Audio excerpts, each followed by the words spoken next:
Hi everybody, welcome back to another CCMA Kids, and today we'll be working on the second part of designing your own crest. So you should have your sketches from last week, some colored pencils, regular pencil, some paper to work on, and a ruler if you need it. Okay, let's get started. All right, so you should have your designs from last week. As you remember, we went through a lot of different options, and you should have settled on a final crest design. Here's mine with the S, W, and the dog. Now we're going to take this design and scale it up to a large piece of paper that will be the same size as our final painted crest, and we will then work on deciding the colors for it. So the first step that will help in scaling it up is if you have a larger sheet of paper. Even if it's an 8.5 by 11, it's fine. I'm going to use this large graph paper, which is really nice to work with because it has straight lines and edges. Then what we want to do is mark a square around our thumbnail that is relatively the same proportions that your final piece will be, or that you want. So I know that my final piece is going to be a rectangle, similar in proportions to an 8.5 by 11 sheet of paper. So I'm going to go ahead and draw one around my thumbnail, and then I'm going to grid it off. So I'm going to draw lines across it every 1/2 inch, so it gives me some reference points. I'm going to go ahead and do that now.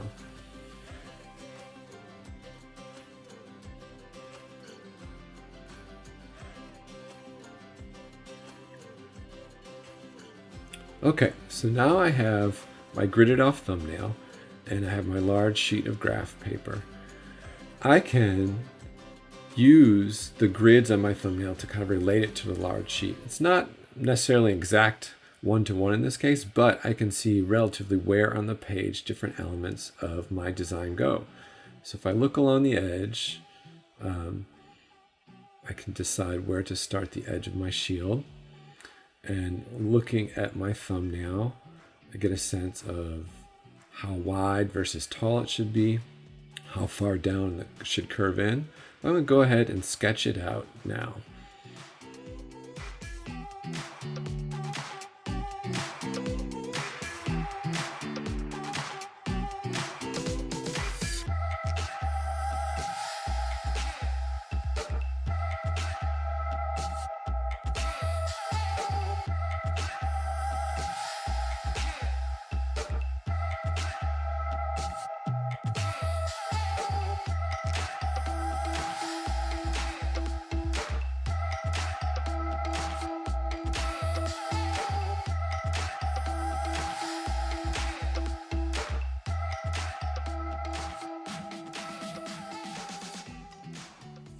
So here we are. I have my full-scale sketch, and now I can go in, or you can go in and make any final adjustments. So I see that like this S needs to move around the side here, so I'll just fix that real quick.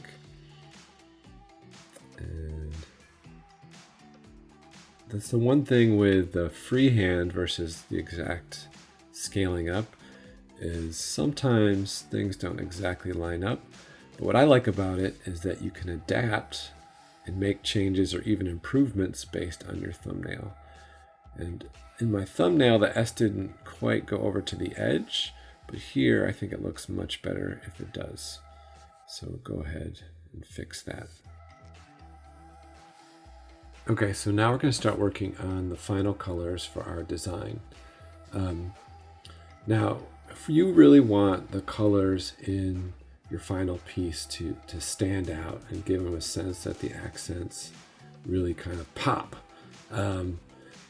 That popping really works best when you work with sets of complementary colors. So if you remember, complementary colors are colors that are directly across from each other on the color wheel. I'm using blue and orange as the basis for my colors.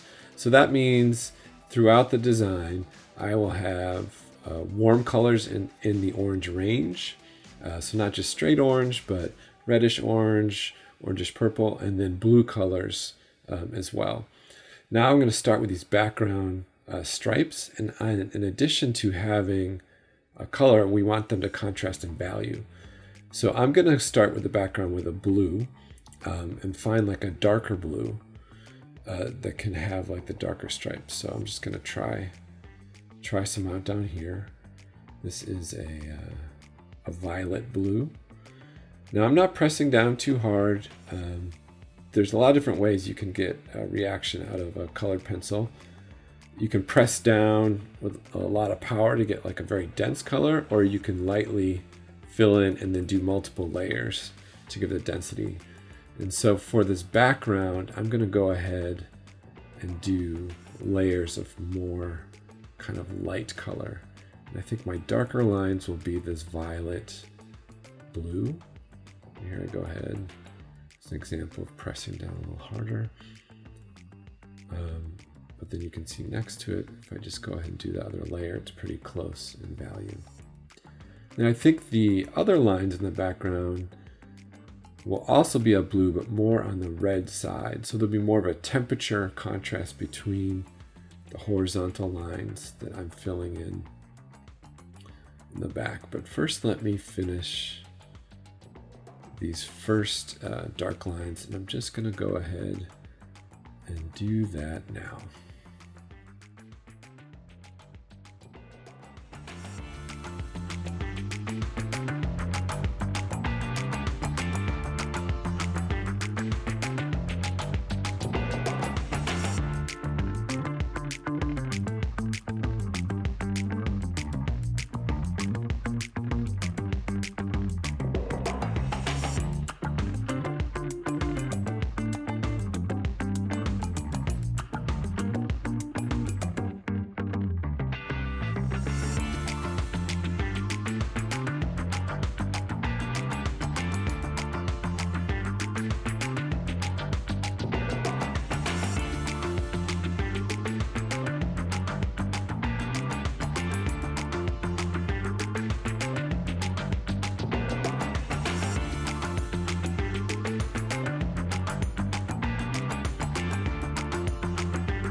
All right, now that I have the darker lines down, I'm going to work on the other diagonals.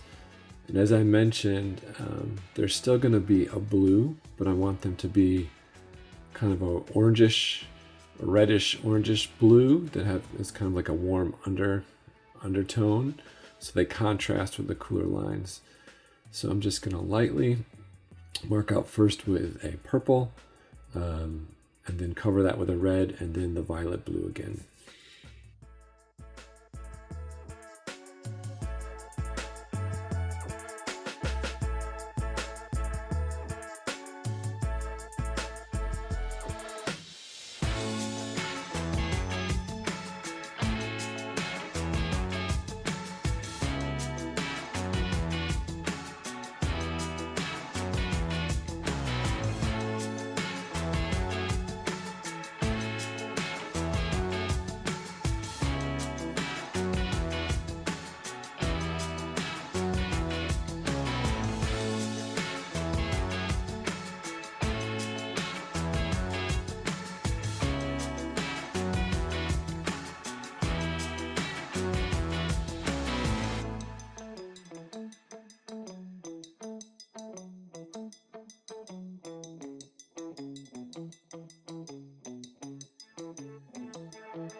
Now that I have the interior done, I'm going to focus on these outside rings. And I think I'll use a dark blue and some sort of orange to differentiate them. And I'm also going to press a lot harder with the colored pencil to give that kind of dense graphic feeling versus the layered feeling on the interior of the background. Okay, having tested a few colors, I think I'm about ready to go ahead and get started filling in the outside. I'll go ahead and do that now.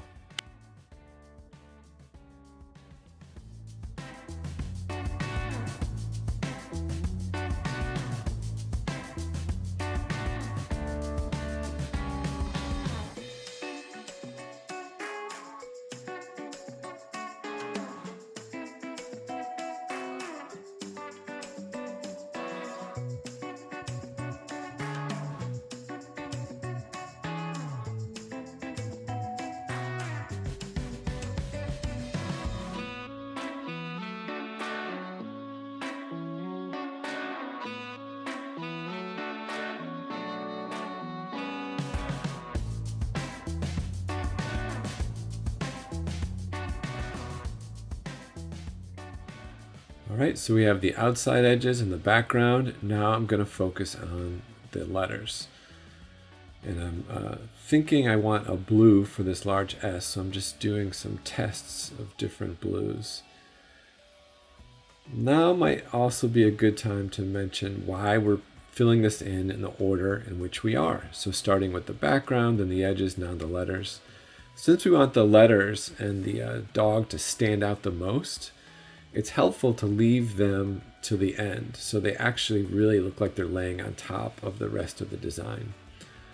All right, so I have my blue, I think, and I'm going to go ahead and get that ready and start filling in the letters now. Okay.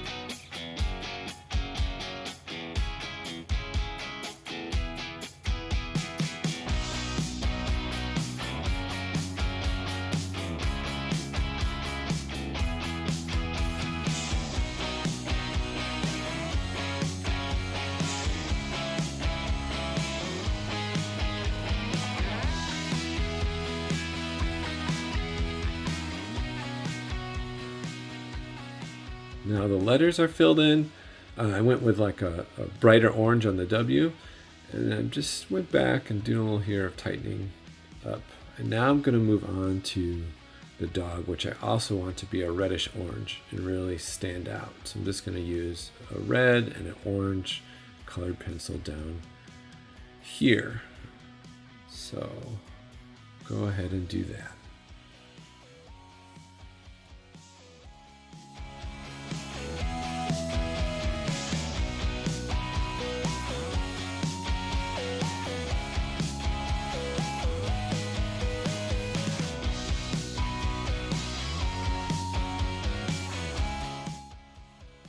So I've finished filling in the dog. I'm just going around the edges to define the shape a little bit more.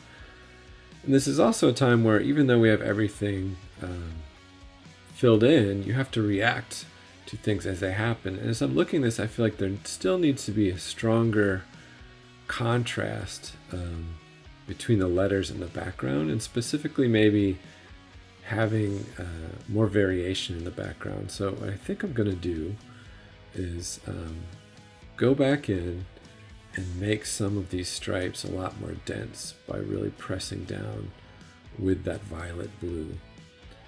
So as you can see, this little test bit under the S, what that will look like. And I'm going to go ahead and just knock those out real quick.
All right, so what I did is added darker lines, every other line in the background, and then added an outline to the lighter ones so they also stood out. And this is pretty much done. Just going to slide this here. These are the colors I'll use on my final crest. The other thing I could do is figure out a background color. So let me play with that for a second.